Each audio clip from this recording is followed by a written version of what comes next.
Hi, welcome to my channel Callum Moves, the home for fitness content, reviews, tips and tricks. Today I'm letting you know my reasons for ditching my Garmin Fenix 7 smartwatch for a Coros Pace 3 and why I think, having used both of these watches for a number of months now, that the Coros Pace 3 is the best running watch in 2024.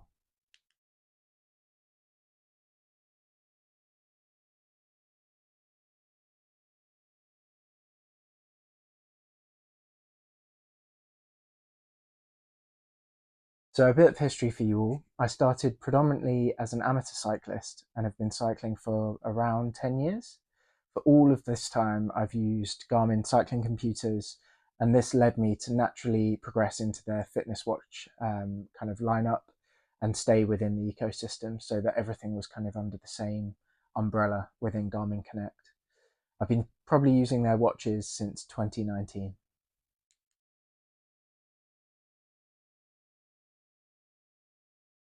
So the question is, why change? I'd heard great things about Coros. They've been making waves in the fitness tech space for a number of years. And I heard great things about their battery life, the price, the UI within the app, and the experience around that. And I also, as a side note, have a Stride pod for running, and they have a native integration with Stride, which was seen as a bit of an added benefit for me. I kind of had reservations about changing to a new watch, as I'd lose all those years of data from 5 years plus that I had within Garmin Connect, particularly around things like steps and sleep data that I was kind of tracking trends over time. I did quite a lot of research around the subject, and I felt comfortable enough that most of this data, given that it was being sent through Apple Health and my activities were in Strava, that the change actually wouldn't be that impactful at all.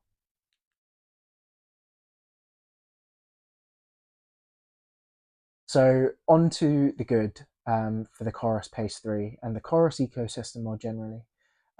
As I've mentioned, the battery life, incredible. I wore both watches at the same time, as crazy as that sounds. And in most cases, the Coros was outperforming the Garmin by at least 5 days, if not six or seven in some cases. Second point is around price. I mean, the Coros in the UK at the moment is retailing at £219, which is about a third of the price of the Fenix 7. The weight, so the weight is, I mean, incredible. It's so light. You don't feel like you've really got anything on your wrist at the time. Whereas with the Fenix, I was finding that on kind of longer runs, you do feel the weight of the watch. It's substantial, which is good in many ways because with that you've got a robustness of the kind of materials that have been made to kind of create the watch. And then the UI and generally the experience that I've had with the Chorus app is it's so much better than the Garmin experience with Connect, where I found at times it can be quite buggy. I know they fix it, um, but this paired with the customer service interactions I've had with the Chorus team, and the fact that they are super open to feedback. One kind of space to note is that they've got a Reddit thread and that you've got loads of people working for Chorus that are getting actively involved in those conversations, looking for ways to improve the experience for all of their users, which I think is invaluable.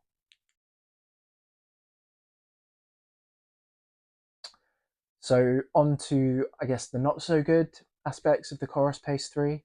There aren't many, but there are some. So I found from my experience that the upload to Strava and other apps versus Garmin is a little slower. And when I say slower, I mean 2 to 3 minutes post workout versus often instant upload with my Garmin sports computers and fitness watches. The other point is if you're a true multi-sport athlete and you're doing some quite niche sports, then the Chorus does lack some of the additional sports provided by Garmin, but not really an issue for me as I'm really just running and cycling. And then the final point to note, which I think has been mentioned by a lot of people that have reviewed the Coros over the past months, is the Spotify integration is lacking. So a big benefit on the Garmin, super easy to use. Not a huge issue for me, as you're still able to add music to the to the Coros, um, which I've found a kind of route around, given that you can only upload MP3s. I've been taking YouTube videos playing music and taking the audio from them, downloading them as MP3s, and then uploading them to the watch. And then I just connect my Bluetooth headphones as normal. So, not a huge issue for me, but something worth noting.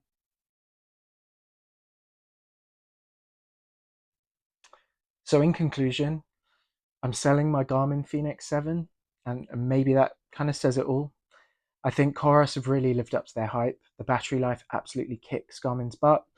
Running 4 times a week, cycling 3 times a week, and I'm still getting 5 days, in some cases more, battery life is incredible. And the overall performance for me, with the app, with my Stride pod, and the fact that they've got native integration, it really was a no-brainer. And this is why I think that the Coros Pace 3 is the best running watch in 2024. I hope that was useful, and thanks for watching along. If you want to see more of my reviews, more of my running journey, and general fitness content, then please do like and subscribe. Thanks, and see you on the next one.